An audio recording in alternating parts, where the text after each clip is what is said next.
Tonight on Perspectives with Asima Silva, and of course, as always, we come to you from the People's Channel, our studios in downtown Worcester.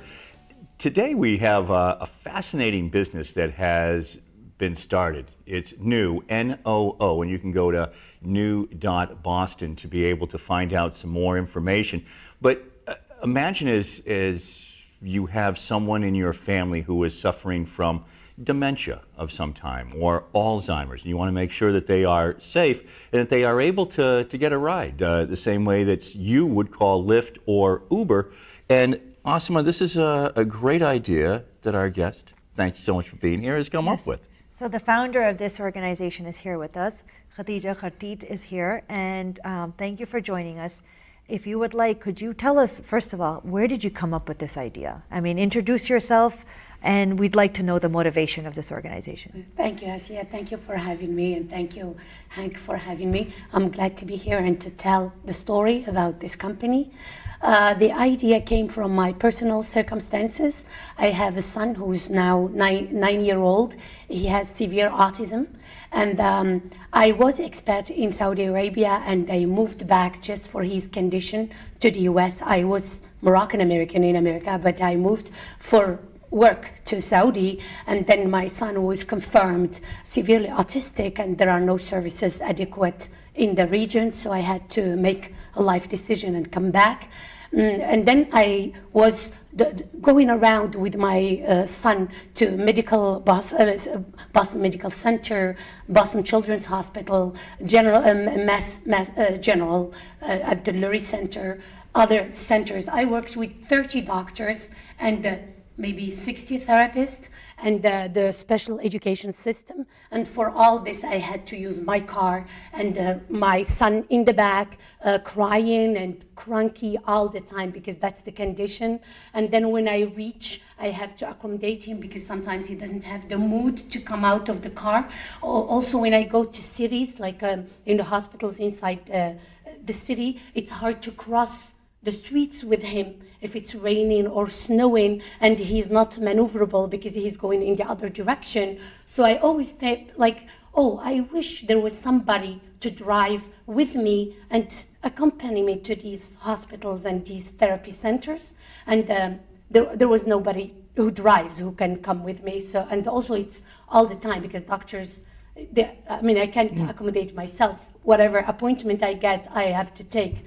So that's how the idea came. And also I shared this, I was talking about it with friends who have parents with Alzheimer's, and they tell the same story. In fact, the people with Alzheimer's, they just want to go for a ride every day. And their children cannot take them because of work and life, obligations. They cannot take them just for a ride. Even my son used to take 90 minutes in the car with him just with music, and we do the same itinerary around Norwood and Walpole and Attleboro. That's the idea came. Yeah, and it's obviously that part of it seems to be very helpful and soothing. So when you are driving with someone, so with your service, the person who comes picks up both the parent or the caregiver, along with whether it's somebody who has dementia or someone like your son. Yes. Do they then assist? Do they have some sort of special training to be able to help? Yes. In fact, our workforce comes from special education and special senior care. So either people that work in autism schools, like assistant therapists, ABA therapists, nurses, all the people that work around the community of autism and special needs, but they will just work with us part-time basis for extra income on the weekends, at nights, extended hours. So we're giving flexibility to the market. For seniors, there are assisted living now that need accommodations for transportation. And our company will not just provide the driver, it's also the escort. To take the person. There will be two people in the car, one that drives and one that accommodates the special needs of that person. So there's a driver and then the person who is specially trained. So the patient. And the patient. So the parent and even the mother of the patient, if she wishes, the just the mother is young. Yeah. So the mother would have to go if it was A medical a certain appointment. age. Okay. Or a medical appointment because But- it needs, you know. But somebody who has Alzheimer's, for example, this is just they would call your service. You're somebody that they come to know and trust, and then the son or daughter wouldn't have to be in the No. car. Yes, Yeah. in that can, yeah. But the app, because the Alzheimer person can be high functioning or low functioning. Mm-hmm. If it's high functioning, he or she can do the app herself and call for the service. If not, it will be the guardian. So, You know, so the people person. find you using this app. Is that Yes. how you find your clients or patients? Correct. Okay. How did you do it the very first time? So you're driving with your son, who is severely autistic, and you have this idea that, hey, I'm not alone in this. How did you find the very first person to sort of help you in this? Be the driver, be the first person to help accompany and have the right skills.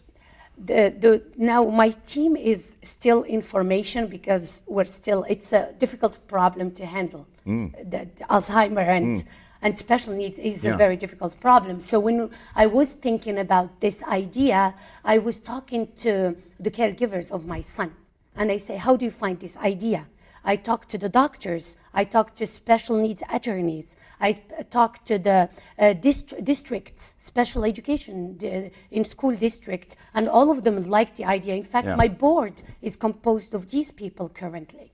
They provide me with structural, legal, and like the whole structure around these conditions, not It's- just like the workforce or the manpower. It's a nonprofit?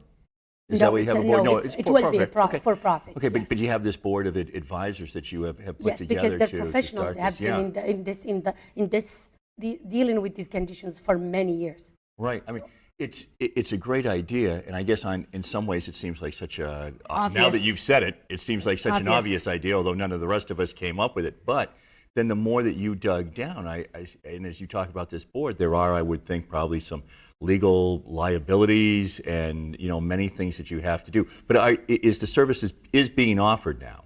It's now in pilot test. pilot, Yeah, okay. with some specific schools like an autism school in Boston. We're talking with because we know them very closely. With the senior center that's close to me that I work with, so it's very close. Like we are monitoring to perfect it before we make it general. And how many do you have right now? How many clients or patients? We're still working just with family. Okay. We're just testing it out very close. We only have 5 vans now, and we only with very close. And we're testing the app also functioning because there are a lot of elements that's moving. And we have many, not just the driver. There is the driver and coordination with the Escort. There is the mother. There is the PIN for delivering and taking the person because these people do not have cognition. So Yeah. they need to be submitted.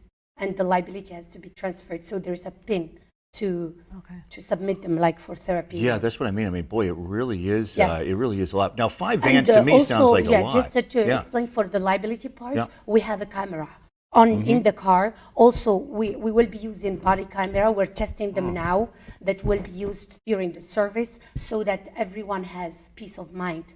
Yeah. They use the parents or the family of the patient and also the workforce. So the technology is such a big part of it.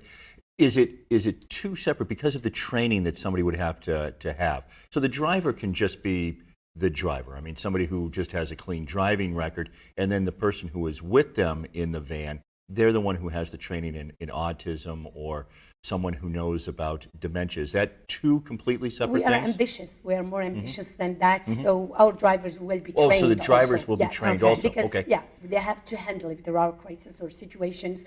We are big Yeah. on training. In fact, we are big on mainstreaming this idea. We want to make it cool, like Uber made a taxi driver Yeah. cool. We want to make special needs care and senior care cool.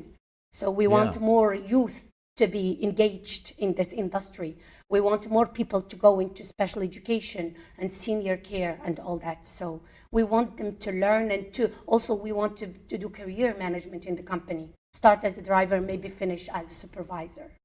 Wow. That's excellent. Yeah, it really, really is. So tell us a little bit about this beta testing that is going on right now. So right now you're working with 5 schools.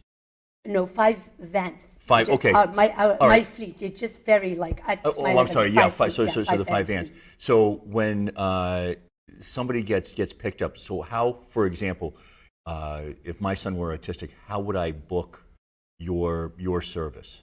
I go to the app, but is Yeah. there It's more? not public yet. No, We're no, still no. I like- understand. Okay. So I mean, so is there? And then what happens? And then I just give you a specific time. Here's where my son has to be. He has to be at the doctor's, and then you take care of all the other arrangements. You'll be there, and It's all technology Yeah. based. It's like Right. Uber. You tell me, you pick my son from this address, you drop him at this address, or you stay with him. It's called, we have 2 types of services. We have drive only or drive and escort, which means drive and drop, or drive and send someone to stay with the person until they are done and bring them back, or take them to another place. Because the son can go to therapy and then take him from therapy to the school. We can do that. And then maybe from the school to the home. So we could have multiple stops. yeah, right. So when do you project for this to become public? We're working, maybe hopefully by September this year. Oh. We're working. Okay. Yeah, Yeah. I was soon. assuming you would Yeah. say 5 years, but you're saying within the next No, year. Within this year, Within this hopefully, year. yes. Boy, this is really something. What was your background before you got this idea? I'm a corporate finance background. My last job was CEO of an investment bank. So it's mostly business and finance and investments.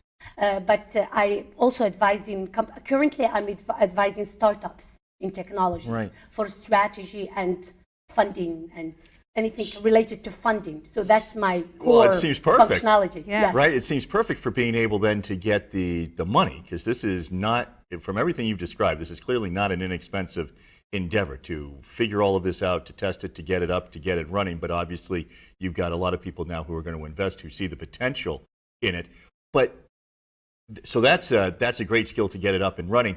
How about the skill of, well, you were a CEO, so the organization skill is there as well. Do you see yourself as running it? Do you want to bring in Yeah, other? sure. Yes, Yeah, okay. I'm the one that. In fact, this is. I was looking. I had the skills, but I was looking for a cause, for something that has a sense to do a job, but also meaningful thing to serve.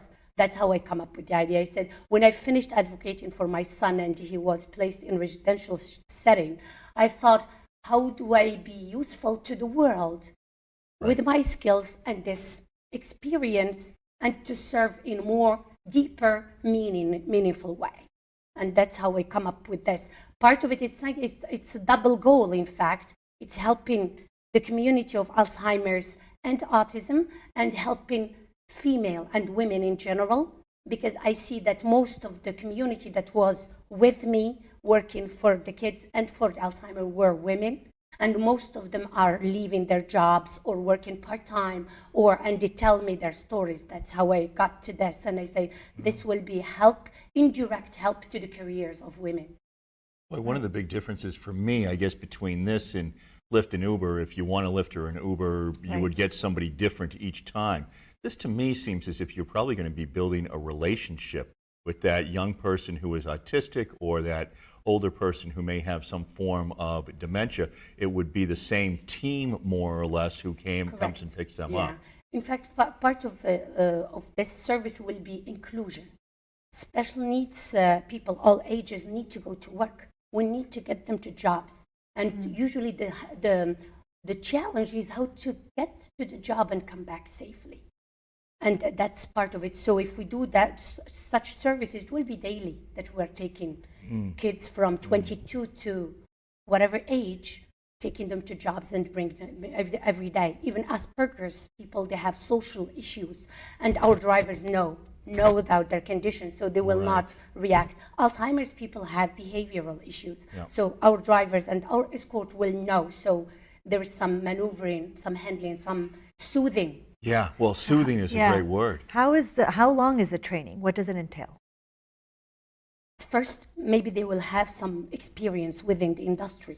Then when they come to our company, it will be training for the culture, then upgrading of skills as they go. In fact, I have some relationships now because training is a big thing. I identified some organizations that are excellent in this field, and they will be providing me with training. So Right. that's on the Right. work. I'm just thinking, boy, the clientele. You had said earlier about some who, high functioning, some, I'm just thinking about autistic people that I have met. Some young people I have met are completely non-communicative. I mean, they can't, they really don't verbalize at all. Others who I have met who are probably on the spectrum somewhere, more like Asperger's, are, it is the social skills. They don't really know what to do in a social setting, but boy, you set a task or math or something, and they are so laser focused and able to do it. It just seems to me that if I have this team, they really have to deal with so many different personalities. I mean, I don't know, that part seems to me to be very difficult. Like, how do I deal with the young man in the back seat or woman who isn't going to be able to verbally communicate with me, or young man who may want to have some type of a conversation? Personally, what I learned through the journey with my son, and also in a great school, it's called the Higashi School of Autism in Boston. I talk about them here because I have such high respect, and in fact it was source of inspiration to do this businesses from the culture within that school. There's keyword acceptance. You have to accept and expect anything from that person, so that when the behavior happens, you take it with positive attitude, and then you calm down and you think, because you know what's happening out, so you know how to. If you panic, if you move fast, if you show that you are not patient, or your facial expression shows that you are irritated by the behavior, then the person in front of you will not like it. Yeah. So part of it is, now even with my son, now I behave better because I'm always, yes, yeah, that's happened. So I'm happy about it. And he looks at my eyes and he's more relaxed, because so our drivers need to learn that acceptance. In fact, even society needs to learn acceptance. I would think that this is a service, and through this acceptance, where it could very much help society. In many ways. Yeah, right. We ways. seem to have so many more young people. I don't know if we just misdiagnosed it or if it was just something that just wasn't talked about. We seem to have so many more young people who are diagnosed somewhere on the spectrum of autism. More so, I think, or at least than I was aware when I was growing up, for example, 30, 40 years ago, that this seems to be more and more young people who will need this type of a service. I think now the society is talking more about the conditions, Alzheimer's, autism, other mental conditions, more, and there's more this tendency to talk about it, try to learn more, but still there's a long way to go. So that when you are on the street, people will say, maybe something is happening. And then everybody has to accommodate, because this person is not doing it deliberately, it's just happening inside his neuro condition. He is atypical in his neural makeup. So we need to come to that awareness that some people are not wired like me or you. Yeah, boy, with older people with dementia, I would think that there is a degree of socialization that can happen here as well. You become so isolated, particularly if you're staying in your home, and many families want to try and keep parents, loved ones in their homes as long as they can. And during the day, when whoever the main caregiver, sometimes if they can't be there, they're at work or whatever, you're cut off from the world. Yeah, which I think can sometimes worsen the condition. So this is a lot for mobility is a big thing, and all of us should be able to be freely mobile. Right. Yeah. And this, All I of think, is us. an aspect of independence for those people. Exactly. It is. Exactly. How long ago did you start on this? I remember exactly. It's October 2017. Okay. Yeah. So you moved fast. You really have. Yes, in fact, our app is finished. Our because it was I mean, indirectly I was working on it as a life condition, and then because of the skills I have, because I'm working on with other startups, but moving, switching to this cause is just like continuation. Yeah. So it's a big problem, and we're still filling the gaps, but I'm happy. We're moving, I think. Yeah. Yeah. Yeah. Well, it's so many different things. So I mean, you have to wear so many hats. So it's the business. I mean, you have to have a business that will grow, that will be profitable, to be able to continue. It's also very customer oriented, not just for the customer who may be autistic or have some form of dementia, but for the parents or the caregiver who is involved is the customer as well. The folks who are involved in this, I don't know, what is the term? Because I hate to call them a driver, because my goodness. I think they're more than a Yeah, they're a driver. whole lot more than a driver, aren't they? Yes. We call them new pros, professionals. They're pros. New Our pros. Yeah, right. So because there's no like specific term or something, but they're to the service I of this actually like that. community. It's So like how new much pro. will this cost someone? It's And still approximately. this is a very hard question that you just asked me, because to deal with Alzheimer's and special needs in general is very costly matter in general. And it's Uber. It's only one person who has the car, everything. In our case, it's two people. One of them is highly skilled, more skilled than another, but both of them are skilled and trained, so they command a higher rate than a regular driver. Also, our vans are sensory friendly, so they are equipped with special seat belts that with special, and fastening and all that. So it needs even just the seat belt. Some of them are between 150 to 300 because it's functional, and also we will do some type of aroma in the cars because it's soothing to the behavior. We're studying all that aspect with the specialist. It will be a lot of maintenance and taking care of the car so that the experience is good. Also, we will have maybe some entertainment for the kids, maybe some music for the seniors, type of music. Music and Alzheimer's are very intimate. And even the memory and the sense of happiness comes from the music that the senior people used to listen to in the best moments of their life. So we wanna apply that if we can. And there's artificial intelligence that we can use. And in fact, the person we could associate music with the person. So when he goes to the car, maybe the driver will see you play this type of music. I have to say, I'm smiling at this aspect of it, just because when Asima told me, well, we have somebody and they've come up with this idea and we'll be talking to them, and it's sort of like Lyft, but it's for people who have dementia. You go, yeah, that's a great idea. You go you didn't out. think of all these well, details. No, I know. I mean, it's unbelievable all that you have to do.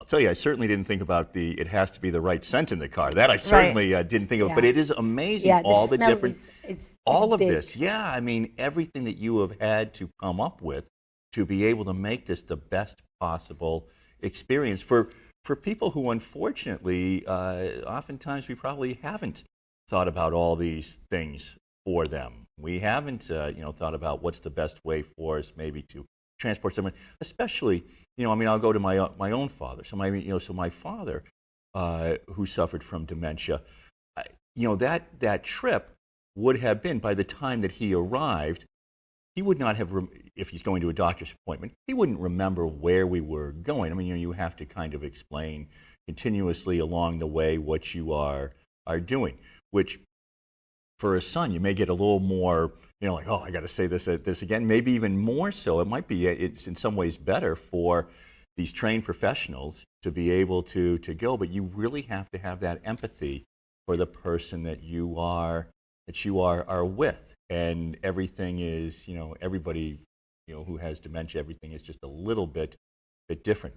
But, you asked me before about how are we selecting our people. It's empathy. Yeah. Really, that's the key. If you have that, then you have the willingness to learn. Right. Yeah. Boy, this is This is great. You say that it sounds as if everybody who has heard this idea loves this idea, and you're working and testing it right now. When There you, is a lot of skepticism too. oh, okay, yeah, Every that's what I wanted to entrepreneur get a will little face bit. more skepticism than So what than kind of trust. feedback Yeah. are you getting Like from them? it's costly, like from investors who want to fund, because I have been pitching, you Yeah. know, and it's early stage, but this is my baby and this is my life, and they Yeah. know it's gonna be useful. You asked me before about funding. Funding is instrumental. We need that, but really, I want the mission to be accomplished, and the funding will follow. Yeah, Because it look like Amazon, it's very useful, even if it was not profitable for many years, but it's useful and going and growing until the profit happened. In our condition, we're gonna do financial analysis and we're gonna optimize Right. as much as we Right. can to reach profit as fast as we can. But when you talk about the cost versus the revenues, we don't want to be too expensive because we want to be accessible. That's why I was asking. I wanted to know if it would be So accessible to a lot of people. It's a hard balance. So Yeah. because just to put the manpower plus the vehicle and all that, it's going to become, by hour, it's going to be expensive. But we're looking for creative ways to compensate our workforce without building it into the hourly rate. Part of the ideas that I'm thinking about is that tips could be a way, because a person does not have to pay that, but if they like and they afford it, they can pay it. right. My driver and my escort will be happy, but also motivated to give more next time because the tips are better. So it's like it's optional and it's voluntary from the customer side, and also a motivation for our workforce. Even if the hourly rate will be adequate to motivate them to come work with us. Also, I'm thinking about something that I started to engage the legal community about it. Maybe it's a little new. I would like to do some type of ownership sharing with my workforce so that they can stay with us and grow with us. And also they have something, in fact, Lyft, as we speak, after the fact, now for their drivers who drove 10,000 hours, they're going to get 20,000 hours, they're going to get $10,000. For the ones that drove 1,000, no, in fact, just the jump between 1,000 hours and 2,000, there's a jump of $10,000. So ways Just to to pay, incentivize. yes, to compensate for loyalty. This And has we want to been- do that Yeah, ahead of time, not after. this has been fascinating. Unfortunately, we're out of Out time, of but time, yeah, fascinating. Thank you so much for coming. And to finish up, to share my perspective, we're always sharing stories that are motivational and inspirational, and this is one of them. And what we learned from today is, you can combine your incentive for working and giving back in the community, and this was a great example of doing that. Thank you for joining us, and I hope you come back to us and watch Perspectives with Asima Silva.